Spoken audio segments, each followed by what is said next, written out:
Welcome to the Word from Home series. I just want to remind a quote from A.W. Tozer.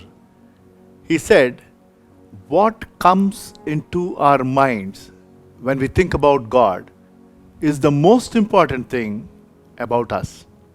The reason why I chose to tell you about this quote is I want to talk about belief system. There is something called belief system, by the way. And I would want to share 4 principles about that because belief system is so strong. It is about 2 things. One is our conscious mind, that is the awareness that we have about the way we see things, the way we feel, and all of those. And the other one is our subconscious mind. And over the years, based on the environment that you and I were brought up with, the kind of education that we received, the family that we were in, and the society that we are living in, and so on and so forth, our conscious mind has been fed. So it's a database. For example, if I say anywhere in the world, all that glitters, then immediately, pretty much everyone will say, is not gold. From where did that come? That's the subconscious mind. Early to bed, early to rise. Then immediately people will say, will make a man healthy, wealthy, and wise. The birds of the same feather flock together. Jack of all, master of none. So I can go on. So you're getting the point. So the answer that is coming to me is not my conscious mind. The conscious mind is tapping into the subconscious mind, and this is what is coming out. 4 principles. The first one is, we create our own belief system. Your belief system, my belief system has been created. Proverbs 23:7 says, as a man thinks in his heart, so he is. And God says in Isaiah chapter 55 verse 8, my thoughts are not like your thoughts, and your ways are not like my ways. That means to say that our thoughts are much different than God's. So when I'm saying we are creating our belief system, let me tell you one basic foundational principle. 101 of belief system. There is a subject that is the believer, that's you and me. And by the way, every human being is a believing being. That's why we are all believers.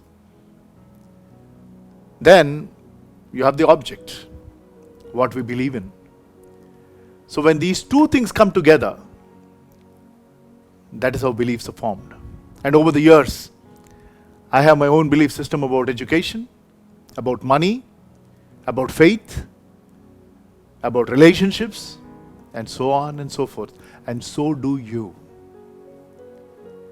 So belief system, it's a cluster of beliefs that you had and I had over the period of time, which is ideas and images. So the second principle is, we are controlled by our belief system. Same verse, I want to go back to Proverbs 23:7. As a man thinks in his heart, so is he. So that means to say that our thinking and our behavior is dictated by our belief system. What we've believed in, what we've fed our minds with, the repository that is there in our subconscious mind. Then what is the problem? What am I trying to say?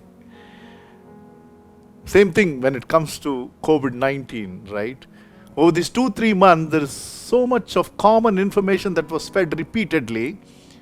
One is, you need to maintain social distance, social distance, social distance. So now everybody subconsciously, whenever we go out, the limited times that we're going in, we are subconsciously maintaining that 3 feet or 4 feet distance belief system.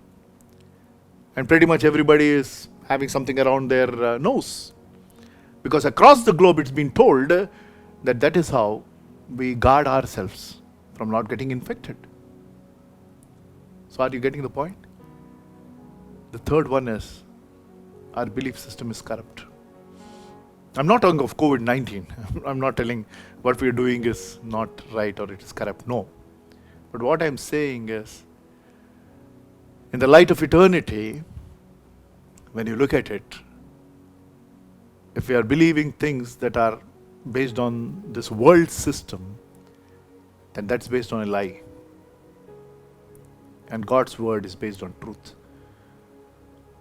Romans chapter 3 verse 10 and 11 talks about none of us are righteous, and we have gone astray and nobody is doing anything that is good. And Psalm 53 verse 3 says that everybody is turned away and none of them are doing anything that is good. Then what is the solution? How do we counter this belief system, our subconscious mind that was fed by so many things over the years? And our behavior and our thinking is being impacted by this. What are we supposed to do? The fourth one is, praise God, God wants to cleanse this belief system of ours and correct it with His truth. That is what is Romans 12:1, right? Don't be conformed to this world, but be transformed by the renewing of your mind. Our minds have to be renewed by the power of His word. Because God's word, as it says in 2 Timothy 3:16, it is breathed by God. And it is useful for teaching, for rebuking, for correcting and training in righteousness. So friends, please remember, God wants us to have the right belief system, so that in a crisis like this or even otherwise, any situation that you face, your subconscious mind should feed from the Word of God, not from the world. May God bless you.